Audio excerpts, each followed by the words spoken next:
Hey there, it's Liz from No Trace. I have another fun fabric scrap busting project for you. It is a custom book cover that you can create with any design that you want.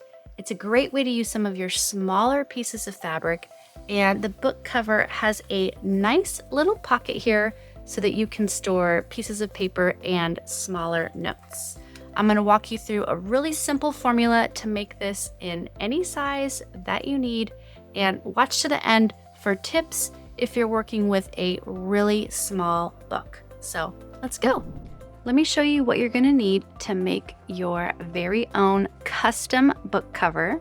Decide what book you want to cover. That's the first thing you're going to want to get. And the simple math I'm going to show you will work for any book. You could do a larger book, a textbook, or even a smaller planner.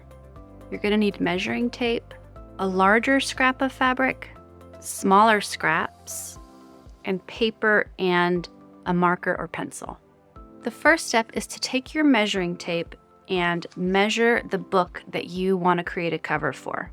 You want to measure from one end of the book all the way around to the other end of the book. So you're wrapping around the spine of the book, and you want to measure from edge to edge, and then you're going to write that number down. So for this planner, it is 15¼ inches all the way around from edge to edge. I don't need to measure this gap, just from this edge to this edge.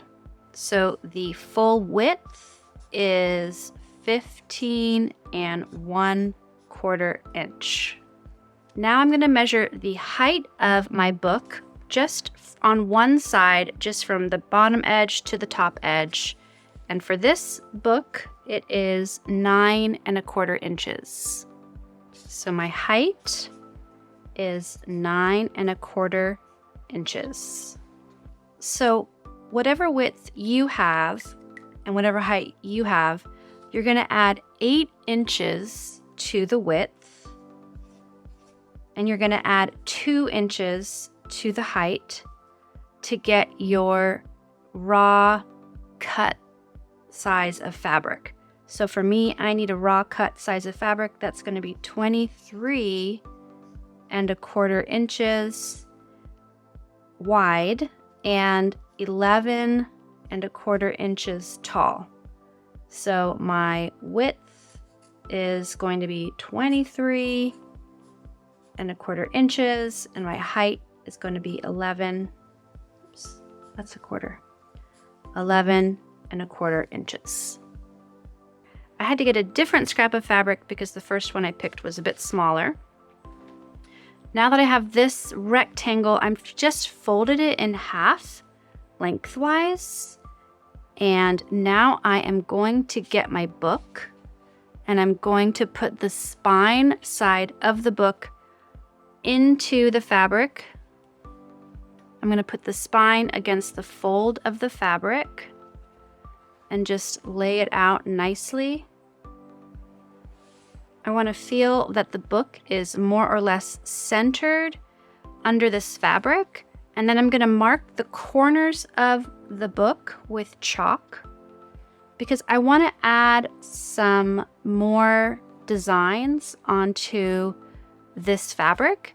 Now, if you don't want to add designs to your fabric, you can totally skip this part, but if you do, just take a minute and mark with chalk where the top part of your cover is going to be.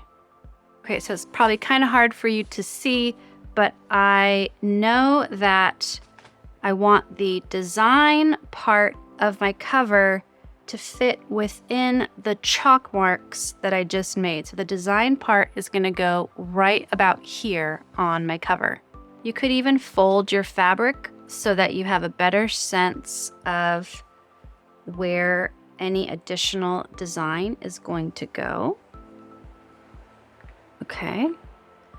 Now this is the size, the maximum size for any design that you want to put on top of your book cover. I want to put a few simple hearts onto my book cover. So I am going to sketch some hearts onto paper and cut them out and then put them on top of the book cover. I cut out these 2 hearts and they are definitely going to fit on my cover. I'm going to use these hearts and trace them out onto some scraps of fabric, and then I will cut the heart shape out of the fabric. I'm going to trace the smaller heart onto 2 pieces of fabric. So I'm just putting it on the fabric and then I'm just tracing it with a pencil, and then I will cut out the heart shape with my scissors. I went ahead and cut out 2 big hearts and 2 little hearts. So now I'm going to pin them onto the book cover where I want them to be. So remember, I'm working in this area and I only want to pin them onto 1 layer of the book cover. So I am going to open it up a little bit. And then I'm going to get them right where I want them and pin them on. And before I go to sew these, I'm going to just check one more time that they're going to be in the right place when this is on my book. So once again, I'm folding my fabric in half. I've got the spine of the book into the fold, and then the rest of the fabric is going to fit like so. So they should be in the right place. Now I'm ready to sew.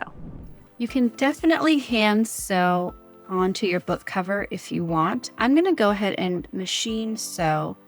I am not going to worry about these edges fraying a lot. I'm not planning on washing the book cover.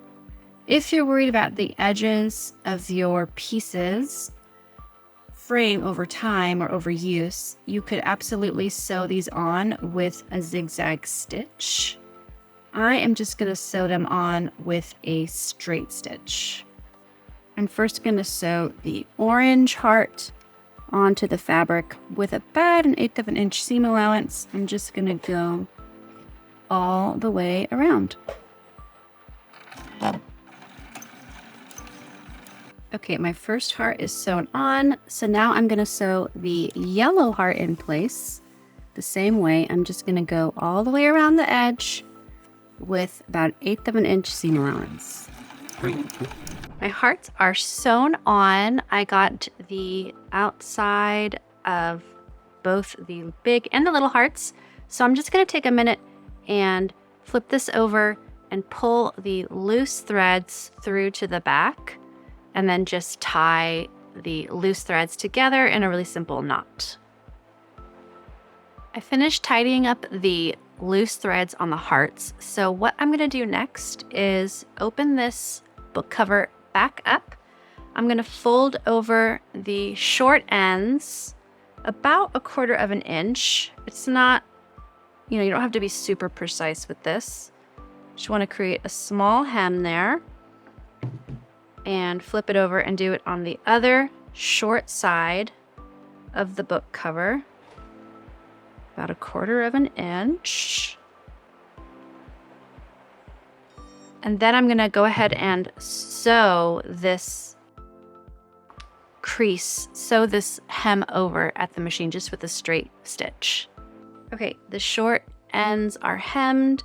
So now I want to have my book cover laying right side up like it is right now. And I'm going to get my book back at the center of the book cover. So I'm just putting it right on top of my design.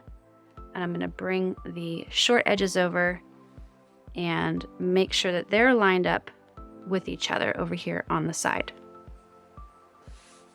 And I want to make sure that the book is pushed all the way into the folded edge of the book cover. So this is looking centered here. now I'm going to open it back up, and I'm going to carefully slide this down so you can see better here. So I want to open just the front cover of the book and then fold the fabric onto the front cover of the book. And then I want to pin the fabric in place. So I want the edge of the front cover to be touching the folded edge of the fabric. It doesn't need to be super tight, but you want there to be some connection. Then we're going to flip the pages of the book over and do the same thing on this side of the book. So bring this end of fabric onto the back side of the book and pin it in place.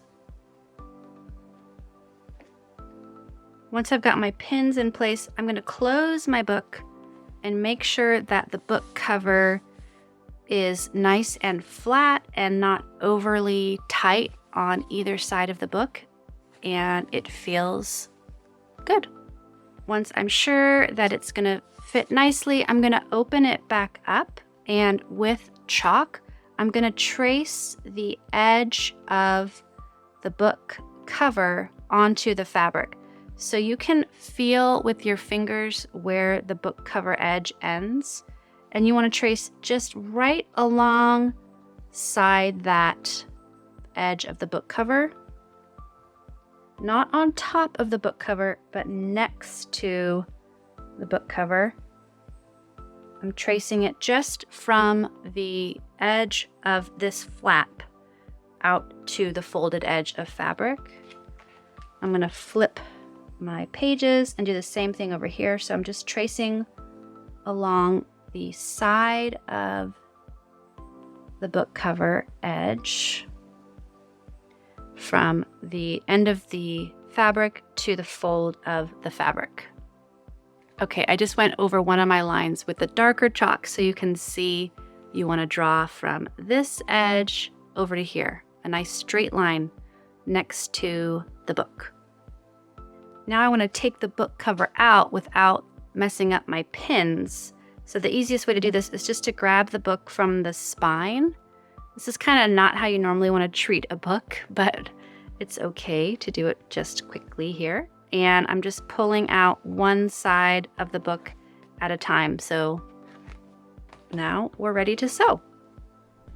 I'm going to sew just along the chalk mark that I made. And I'm going to keep that pin in there until I have to take it out. I want to make sure I'm sewing right along the chalk mark.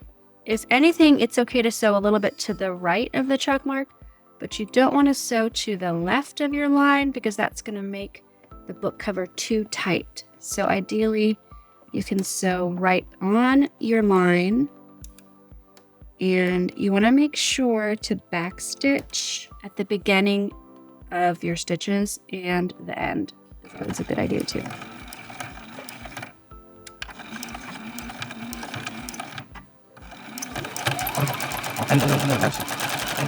The first row is finished.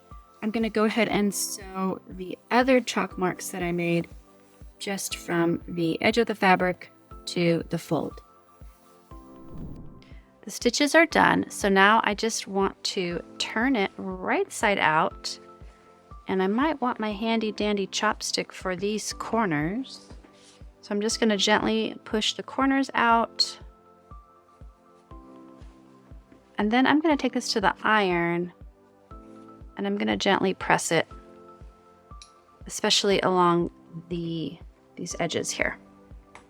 Now comes the moment of truth where we see if our book cover actually fits the way it's supposed to fit. So I'm just going to open up my planner and slide the front cover into one side. And then once again, pull on that spine to get the back cover into the other side. Now, you can absolutely make the flaps smaller. So we added 8 inches and I actually added even more than that. So I kind of goofed. I made my flaps even bigger than they needed to be. So if you're working with a smaller book, you might want to add less than 8 inches to your width so that it's a little bit easier to get the book covers into these flaps. But it looks like it fits, and it turned out so cute. I love my new planner. This was such a fun way to use some of those tiny scraps that I have sitting around in my sewing studio. If you're looking for more fun scrap busting projects like this one, I'd love for you to check out my membership. Just click on the join button below this video to learn more.